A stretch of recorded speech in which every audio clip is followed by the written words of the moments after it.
range officer together with the SPO4 Medina and Dong. Ngayon, ang gagawin natin, ang sabi sa akin ni Jeremiah, halos first time na pumutok. Ang pala natin, panay condition 1, 2, 2, Para masik. magazine inserted, low chamber load.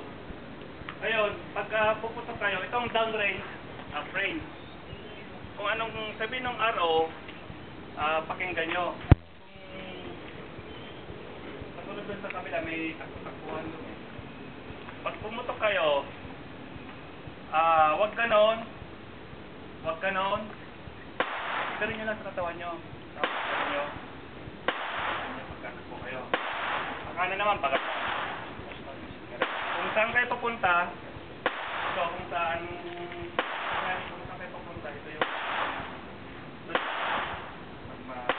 idat mo tayo naman nagkaganyan kayo, walang problema. Ngayon, number 1 na concern namin is yung safety, firearm safety. Yung trigger finger in, huwag kayo nag-trigger finger in, lalo yung nagkakasa kayo. Kasi minsan nag-dispasing mo yung kamay, hindi ka. Pagkabitaw, puputok na yun. Kaya gano'n ang panon. Ang dito, sa tingin ko, quantum Virginia count. Mandatory yun. Dalawa kasi Virginia count, saka Comstock. Ang Virginia count, bilang ang bala na gagamitin nyo. Bilang ang ipuputok nyo sa isang board. Sa Comstock, scoring, kahit na ilang minimum, dalawa sa isang papel. Kung gusto nyo upusin nyo sa magazine nyo, pwede. Yun ang Comstock. Kaya, for fun naman to, kaya banatan nyo ng banatan. Kasi lalo yung mga plato, pag di nyo kayang banatan nyo ng banatan. Take your time. Huwag kayo magpadali kasi wala namang panto eh. Hindi naman level 1 to eh. Kasi maglakad kayo, walang problema yan eh. For the benefit lang sa scoring yung kung sino magiging champion sa inyo yung kaya may timer tayo. So, for the meantime, yun lang alam ko. Rolly, kung ano yung Good morning, sir. Ito na po, sir. Ba't ko lang. Gawa ko ng experience. Ang correct po natin, kasi naman laging loading.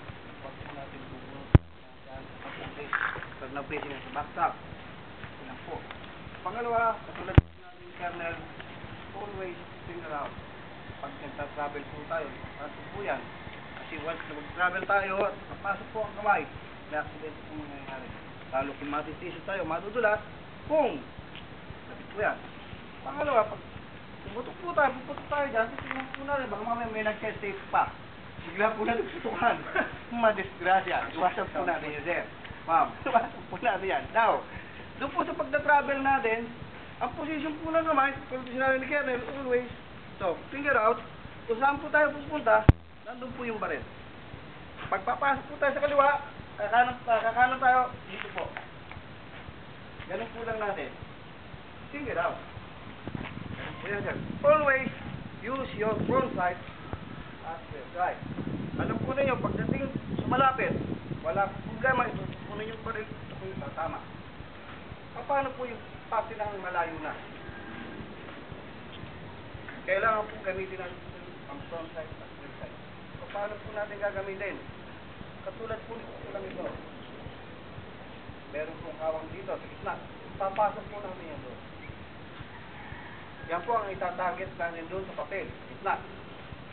Especially doon sa po natin.